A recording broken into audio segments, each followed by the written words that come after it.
اللہ الرحمن الرحیم الحمدللہ رب العالمین والصلاة والسلام علی رسولہ الکریم اما بعد۔ معزز سامعین کرام، آج آپ نے اللہ کے فضل و کرم سے قرآن کریم کے 12ویں پارے کی مکمل تلاوت سماعت فرمائی، جس میں سورۃ الہود مکمل ہوا اور سورہ یوسف کی 52 آیات پڑھی گئی۔ اس طرح کل آپ نے 170 آیات سماعت فرمائی۔ سورۃ الہود کی آیت نمبر 6 میں رب الجلال والاکرام نے فرمایا ہے کہ زمین میں کوئی بھی جاندار ایسا نہیں ہے جس کے رزق کا انتظام اللہ تعالیٰ نے نہ کیا ہو، اور وہی ان کے رہنے سہنے اور ان کے دفن ہونے کے مقام کو جانتا ہے، اور ہر چیز کتاب میں مبین میں لکھ کر رکھا ہے۔ پھر اللہ سبحانہ و تعالیٰ کی قدرت کاملہ کا تذکرہ کیا گیا ہے کہ اللہ وہی ہے جس نے 6 دن میں آسمان و زمین کو پیدا کیا، اور اس کا عرش پانی پر تھا تاکہ وہ تمہیں آزمائے کہ تم میں سے اچھے عمل کون کرتا ہے۔ اگر آپ ان سے کہیں کہ تم لوگ مرنے کے بعد اٹھا کھڑے کیے جاؤ گے، تو کافر لوگ پلٹ کر جواب دیں گے کہ یہ تو نرا صاف صاف جادو ہی ہے۔ پھر انسانی فطرت ناشکری کا تذکرہ کیا گیا ہے کہ جب بندہ اللہ کی رحمت کو پاتا ہے تو خوش رہتا ہے، جب اس کی خوشحالی کو تنگ کر دیتے ہیں تو مایوس ہو جاتا ہے۔ پھر رب الجلال والاکرام نے صبر اور عمل صالح کرنے والوں کو مغفرت اور بڑے اجر کی خوشخبری دی ہے۔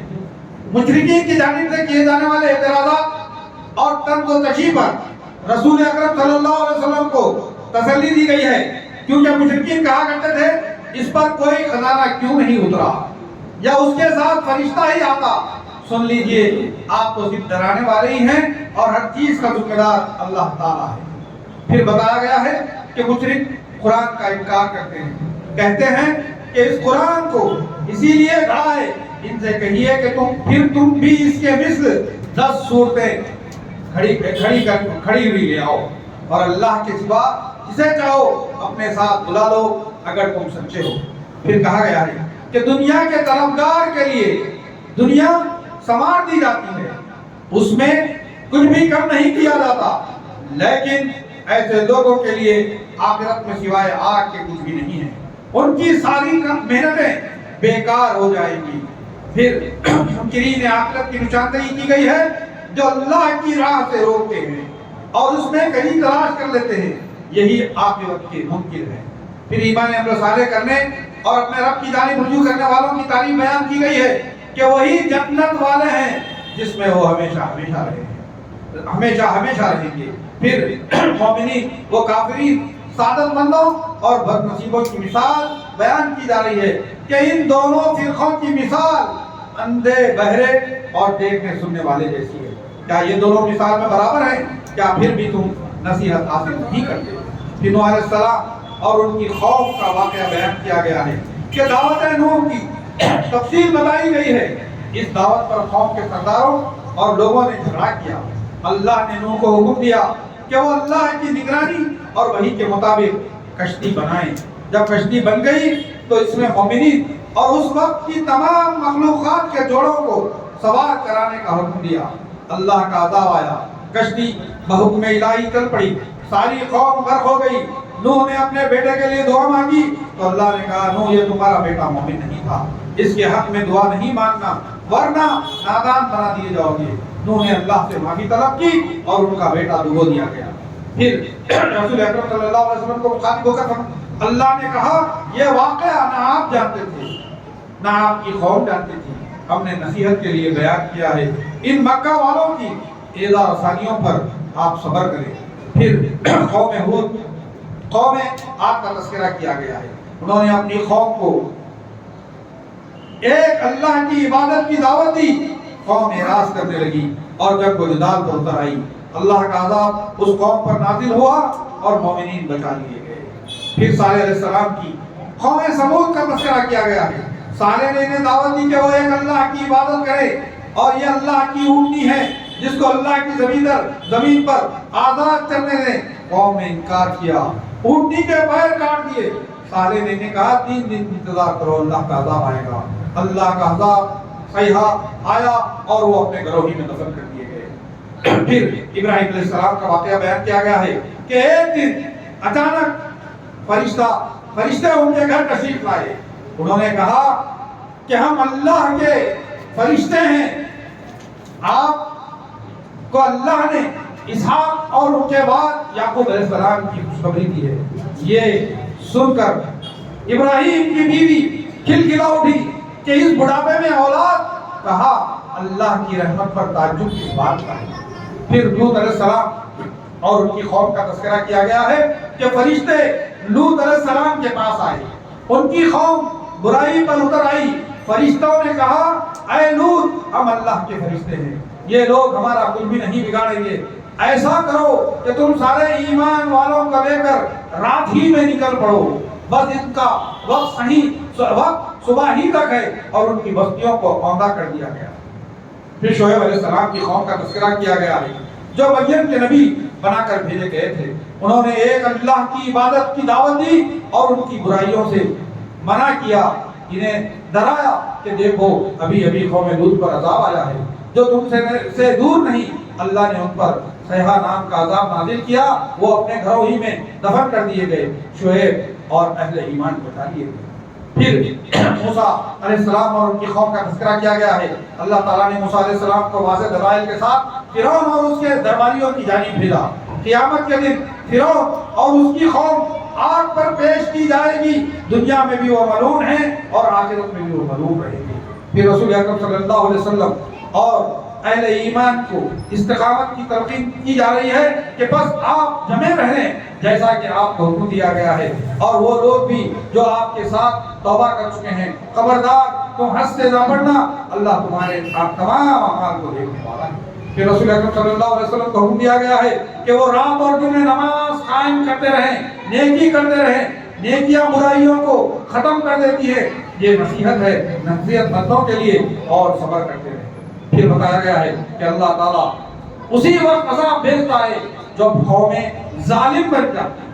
پھر رسول اکرم صلی اللہ علیہ وسلم کو تسلی دی جا رہی ہے کہ یہ جو سابقہ نبیوں اور اقوام کے واقعات بیان کیے جا رہے ہیں, اس کا مقصد آپ کے دل کو ثابت قدمی اور استقامت بخشنا ہے.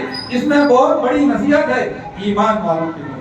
پھر اللہ کی توحید بیان کی گئی ہے کہ زمین اور آسمان کے غیب کی خبریں اللہ ہی کے پاس ہیں. تمام معاملات اسی کی جانب لوٹائے جاتے ہیں. اسی کی عبادت کرو, اسی پر توکل کرو.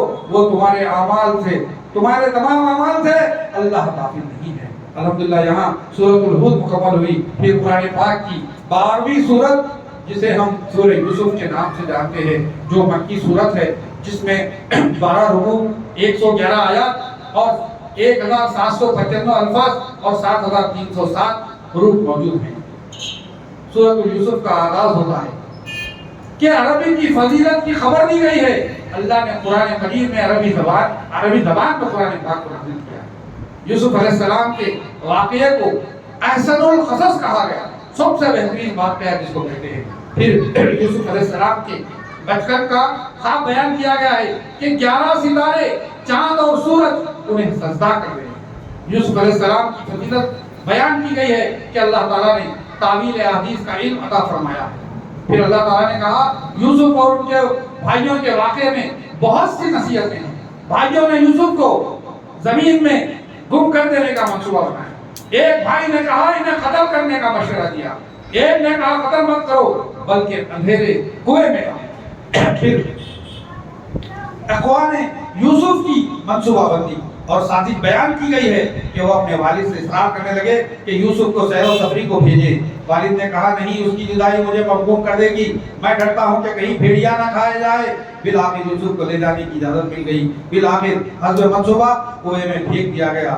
رات کو بہانہ بناتے ہوئے گھر واپس آئے کہ یوسف کو بھیڑیا کھا گیا اور یہ اس کی قمیص ہے. یہ سن کر یعقوب علیہ السلام نے کہا تم من گھڑت کہانی پیش کر رہے ہو, میں صبر کروں گا اور تمہاری من گھڑت کہانی کا خلاصہ اللہ ہی کر دے گا. پھر بتایا گیا ہے کہ ایک قافلہ پانی کی تلاش میں کنویں کی طرف آیا, پانی کے لیے ڈول ڈالا, ڈول اوپر آیا تو کیا دیکھتے ہیں کہ خوبصورت بچہ ہے. خوشی سے پھولی نہیں سمائے, سامان میں چھپا لیا کہ کوئی چھین نہ لے اور مصر کے بازار میں نیلام کر دیا. یوسف کو مصر کے بادشاہ نے خریدا جو لاولد تھا. اپنی بیوی سے کہا کہ کہ اس بچے کی اچھی پرورش کرو، ہم اسے اپنا بیٹا بنا لیں گے۔ اس طرح اللہ نے یوسف کو بہترین ٹھکانہ عطا کیا۔ پھر یوسف کی زندگی کا ایک نیا موڑ بیان کیا گیا ہے کہ یوسف علیہ السلام بالغ ہوتے ہی ان کی مالکہ نے بدنیتی کی اور زنا کی جانب مائل کیا۔ یوسف نے کہا اللہ کی پناہ، یہ تو محسن کے گھر غداری ہوگی۔ اللہ نے یوسف علیہ السلام کو برائی سے بچا لیا۔ اللہ کا فضل نہ ہوتا تو اس برائی سے کوئی نہیں بچا سکتا۔ یوسف علیہ السلام بچاؤ کے لیے دروازے کی طرف بھاگے۔ مالکہ نے پیچھے سے قمیص کھینچا، دروازے پر مالک عزیز مصر کھڑا یہ منظر دیکھ کر حیران رہ گیا۔ یہ دیکھ کر مالکہ اپنی پاک دامنی میں بول اٹھی کہ جو آدمی آپ کے خانوادے پر ہاتھ ڈالے اسے جیل بھیج دینا چاہیے یا رسوا کو عذاب دیا جائے۔ گواہی دینے والے نے یوسف علیہ السلام کے حق میں گواہی دی اور فیصلہ کیا کہ اگر قمیص پیچھے سے کھینچی گئی تو عورت قصوروار، آخر عورت ہی قصوروار نکلی، کیونکہ عورت کا مکر خطرناک ہوتا ہے۔ عزیز مصر نے یوسف سے معافی چاہی، معاملہ رفع دفع کر دیا۔ مالکہ نے دوبارہ اپنی سہیلیوں کے ساتھ مل کر جنہوں نے حسن یوسف کو دیکھ کر ہاتھ کاٹ لیے، مالکہ نے کہا وہ یہ میرے ساتھ برائی کرے یا جیل جائے۔ یوسف علیہ السلام نے جیل کو پسند کیا لیکن برائی کو پسند نہیں کیا اور جیل میں ڈال دیے۔ پھر یوسف علیہ السلام کی زندگی کا ایک اور موڑ بیان کیا گیا ہے۔ جب وہ جیل میں ڈال دیے گئے تو نوجوان قیدی ان کے پاس آئے اور کہا ہم دونوں نے ایک خواب دیکھا، اس کی تعبیر بتاؤ۔ یوسف نے خواب سنا اور تعبیر کے لیے وقت لیا اور انہیں دعوت و تبلیغ کی۔ اے جیل کے ساتھیوں، بتاؤ کہ ایک اللہ وحدہ بہتر ہے یا ہزاروں معبود بہتر ہے؟ تم جن لوگوں کی عبادت کر رہے ہو یہ کنام ہیں جن کو تم نے تراش کیا ہے، اس کی کوئی دلیل نہیں، یہی سچا دین ہے۔ اکثر لوگ نہیں جانتے۔ اس تبلیغ سے فارغ ہونے کے بعد انہیں خواب کی تعبیر بتائی کہ تم میں ایک دوبارہ اپنے آقا کی خدمت میں جائے گا اور ایک قتل کر دیا جائے گا۔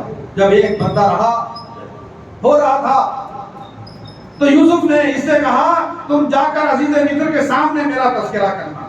شیطان نے بھلا دیا جس کے سبب اور چند سال وہ جیل میں رہے۔